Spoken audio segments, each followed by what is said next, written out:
71 সালের এই চরম সময়ে কার কি ভূমিকা ছিল?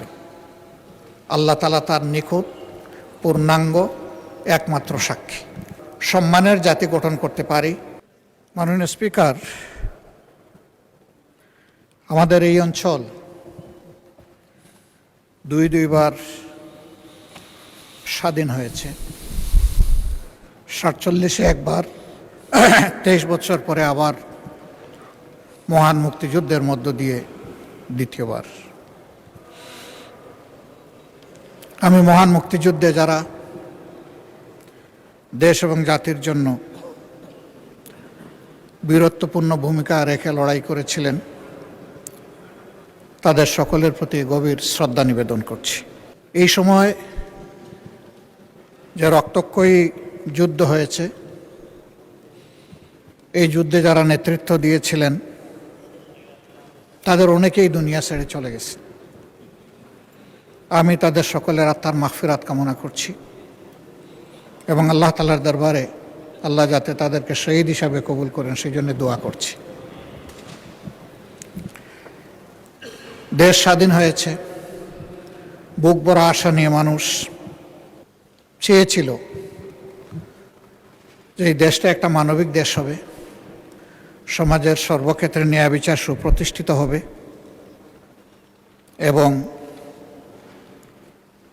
মানুষ শান্তিতে বসবাস করতে পারবে।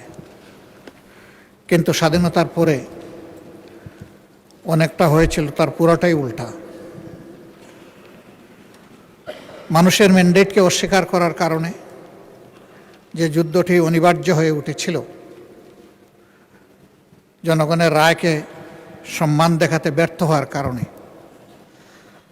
বেদনার সাথে জাতি লক্ষ্য করল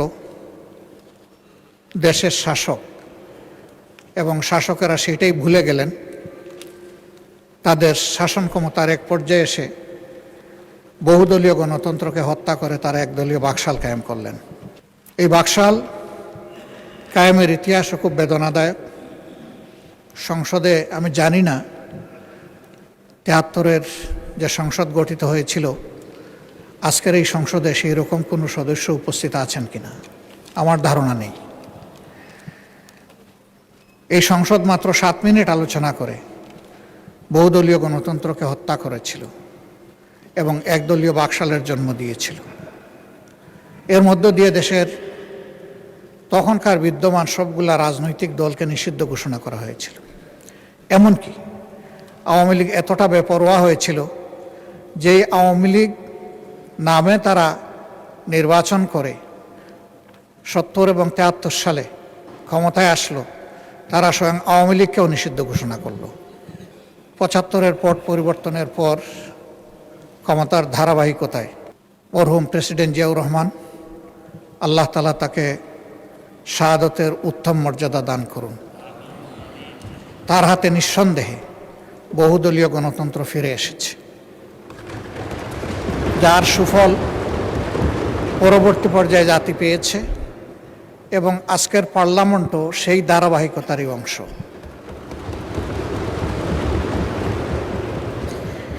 তিনি জনগণের মনের ভাষা পড়তে পেরেছিলেন।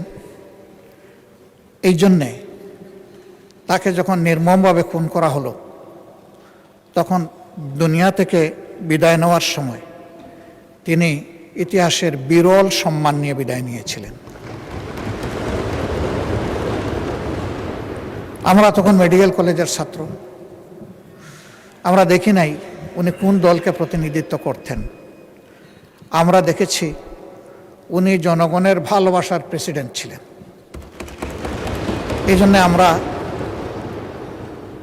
দলমতের ঊর্ধ্বে উঠে সবাই মিলেমিশেই সেদিন আমরা কি করতে পারবো, একটু কোরআন খতম করেছি, চোখের পানি দিয়ে তার জন্য দোয়া করেছি।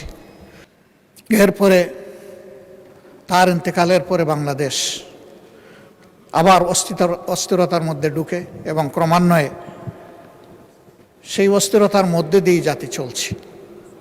আমরা এসে বর্তমান সময়ে উপনীত হয়েছি। এই বিলে প্রস্তাবনা করা হয়েছে যে জিনিসটা স্বাধীনতার পরে তখনকার শাসকও আনেন নাই, মরহুম প্রেসিডেন্ট জিয়াউর রহমান রাহিমাহুল্লাহ তিনিও আনেন নাই। 3 বারের অতি সম্মানীয় প্রধানমন্ত্রী তিনিও আনেন নাই। এই জিনিসটা নিয়ে আসলেন সংজ্ঞায় অন্তর্ভুক্ত করে ফ্যাসিস্টের বিকৃত একজন প্রতিভূ শেখ হাসিনা, এবং পরবর্তী পর্যায়ে ইন্টারিম গভর্নমেন্ট তার ধারাবাহিকতা রক্ষা করেছে সামান্য পরিবর্তন সহ। কি আছে এখানে? আছে তৎকালীন 3টা সংগঠনের নাম নেওয়া হয়েছে। তৎকালীন মুসলিম লীগ, জামাতে ইসলামী, নিজামে ইসলাম পার্টি।